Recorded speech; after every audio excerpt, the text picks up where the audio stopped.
Good morning, third grade. This is Dr. Young again. We're going to talk about the stuff. This is just for third graders, okay?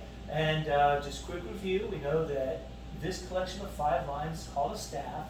We put a clef on it. That clef has 2 names. You can call it a treble clef or a G clef. All right. This staff is made up of 5 lines. That's the line. So it's 1, 2, 3, 4, 5, and 4 spaces, which is in between the lines. 1, 2, 3, 4. When we're numbering them, we always number from the bottom and go up, just like a building. So for example, here's the 4 spaces. That's 1, 2, 3, 4. Always start from the bottom. And then here's the 5 lines. 1, 2, 3, 4, 5. Okay, great. So we got that. Now here is the new stuff, okay? When we put a treble clef or a G clef on a staff, it gives a letter name to everything.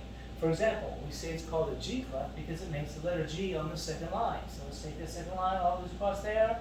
See, there it is, a G. The second line is always a G in the treble clef. The second line is always a G in the treble clef. Go ahead and say that to yourself. Okay, great.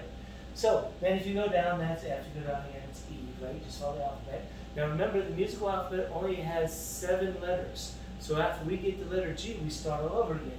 So E, F, G, which means the next one is A, B, C, D, E, and then F. Okay? Now, that's a hard way to remember, is to start on letter, is to take a look at the G, the treble clef or the G clef, write G here, and then label everything down from G. There's a much easier way to remember this. You look and you decide whether or not you want to know the name of a line or a space. If you choose a space, take a look at this. The spaces go F, A, C, E. This space spells face. Real easy, they rhyme. Space, face, all right? And we always start the letter from the bottom, right? So if you see a note that's on the 3rd space, all you have to do is go F-A-C. Oh, there it is. It's the letter C. Okay?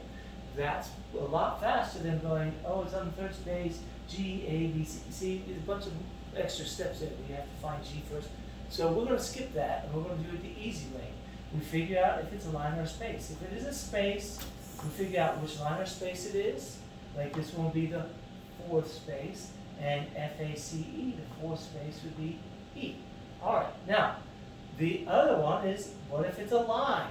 So there's 5 lines, so we can't use face for the lines because there's 5 lines and face only has 4 letters. All right. So instead, we just memorize this order: E, G, B, D, F. Now you're like, well, Dr. Young, that's kind of a weird thing to memorize. You are correct. And musicians, being basically lazy, have come up with ways to remember that. For example, when I was growing up, the traditional way of remembering that is we just use a sentence. Every good boy does fine. That gives you E, G, B, D, F, right?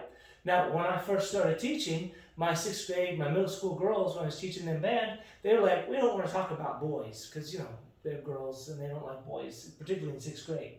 So we came up with one just for them. It goes, every girl buys donuts free. Every girl buys donuts free. E, G, B, D, F.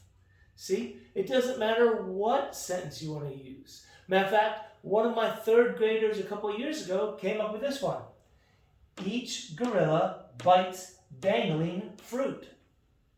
Right? E, G, B, D, F. So it doesn't matter which one of these sentences you use, whether you use the traditional one, the girl one, or the one that one of my 3rd graders made up, or even if you make up your own. What's important is it has to go E, G, B, D, F.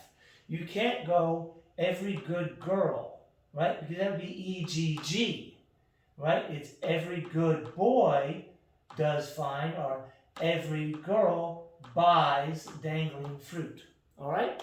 So that is how you remember the letters. We're going to review this again for 1 more week, and then we're going to have a quiz where I'm going to put some notes on here, and you have to tell me what letter it is, all right? So make sure you view this lesson a couple of times and pay close attention over the next week or 2 so that you can pass the quiz, all right? You all be safe, and I look forward to seeing you next week.